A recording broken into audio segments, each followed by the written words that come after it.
What's up, my friends on the World Wide Web? My name is Jesse, and today we are talking about the Monomyth. It's also called the hero's journey, and it's talked about in Hero with a Thousand Faces by Joseph Campbell.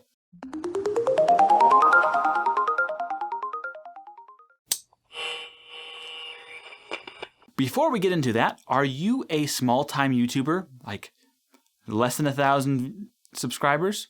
Comment below if you are and share what you do. Let's start with networking. The Monomyth. The idea that all stories are the same.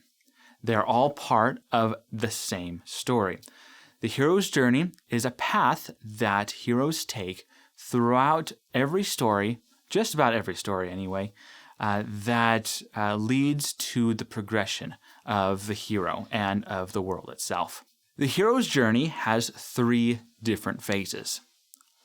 And within each phase, there are several different steps. The first phase is departure. Now, to keep in mind, each of these steps within each phase do not have to happen in a certain order. They happen all over the place. But here's the first step. The call to adventure. I'm going on an adventure! The universe has a job for the hero. A herald announces it, and the hero has to respond. Now, this happens several ways. You see it in Harry Potter, for instance, where all of a sudden, owls come out of nowhere and start delivering letters to Harry. And the herald is Hagrid. You're a wizard, Harry. I'm a what? The Hagrid Herald. J.K. Rowling knew what she was doing. The next step is the resistance step. This is where the hero resists that call. They don't want to take the adventure. They want to just sit in their little hobbit hole and drink tea. Or they don't believe the herald. The next step is where the hero gets some supernatural aid. The hero accepts the call and gets something that would help them on their journey. Sometimes it's physical, like a spell book or a sword. My old sword. Sting. Here, take it.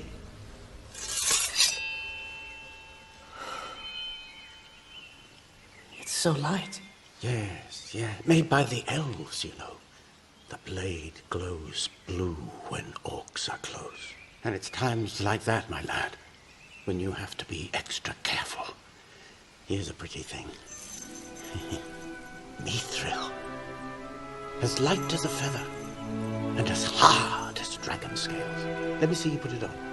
But sometimes it's symbolic, like hope of a new land, for instance. The next step in the departure phase is the threshold. Before stepping into the new world, there's a barrier that the hero must push. They must pass through platform 9 3/4, or they must pass the troll to get into the enchanted lands. The next step is entering the womb, which they are reborn. This is where the part where they start developing as a hero. The womb is where the hero is transformed. They become a different person on their journey. It's not easy, but oftentimes this womb is symbolized often by being underground, for instance. In Harry Potter and the Sorcerer's Stone, they go underground.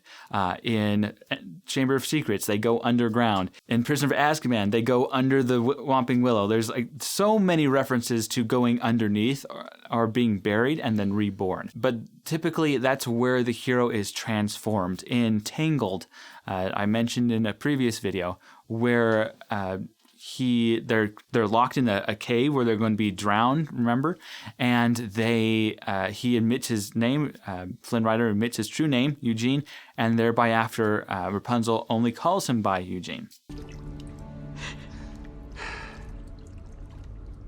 Eugene.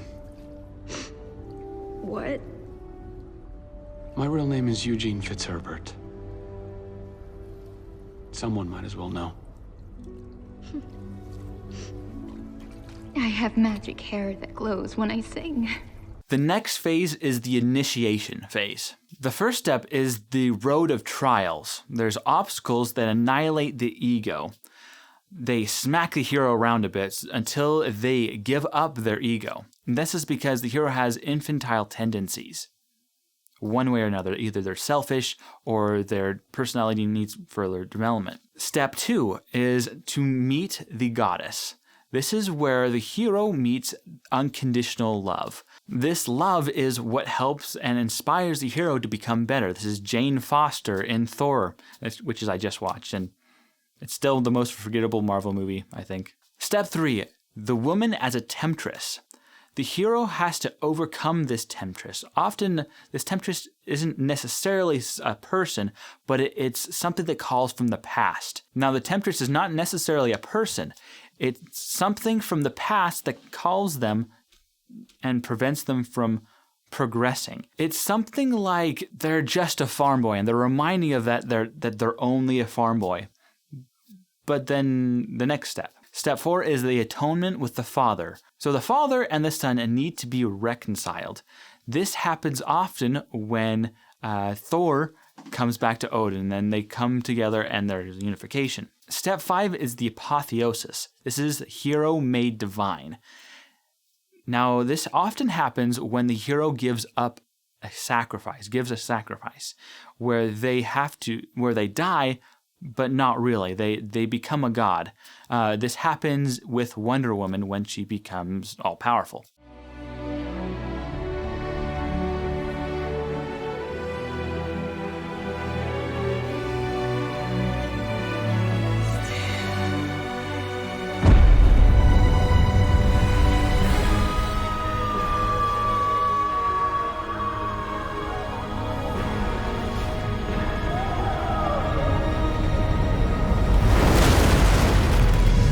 Next step is the ultimate boon. This is the reward at the end. The ultimate boon is something that makes the universe better. It could be anything from the ring being destroyed or the MacGuffin being destroyed.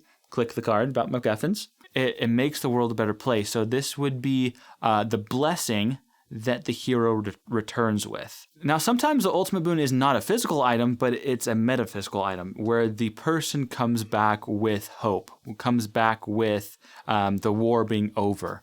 Phase 3 is the return. Now, there's several ways where the hero returns. Now, the most cliche way to end this up is to have divine deliverance. This is the idea of deus ex machina. And this can be a little bit unrewarding to the watchers and the audience because it seems to come out of nowhere.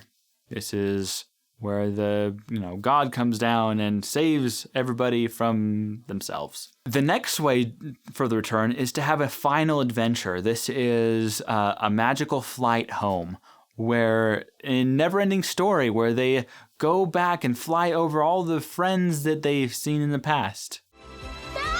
It's like the nothing never was.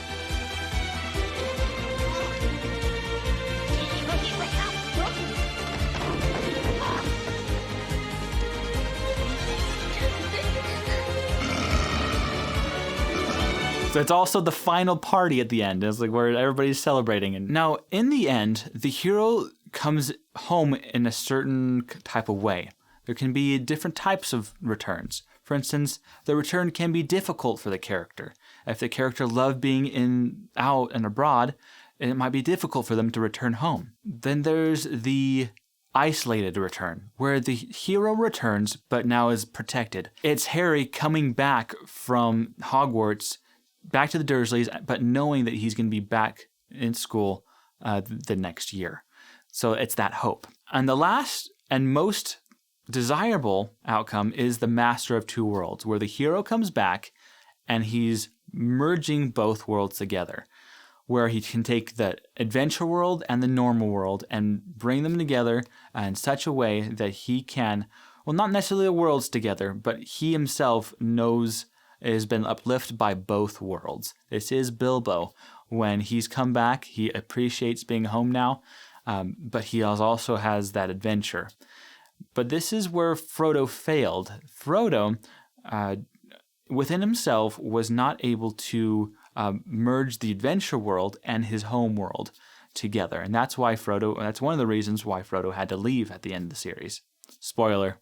Now, not every story follows this. Some stories only get to the hero's resistance, where the hero resists the call to adventure the entire movie. Often, resistance to that call to adventure is futile because the hero is going to be pushed around by the universe until he does it. This is why Hamlet suffered, because he resisted the call to adventure throughout the entire play. Pixar does this really well. They do a lot of this formulaic stuff, but they also try to keep it like the steps within it, pretty orderly. But within the story, you have the different characters and the different themes within those stories. And that's why every hero and every story is the same.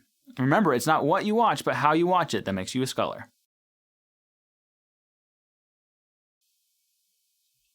You thought I was going to do something silly, huh?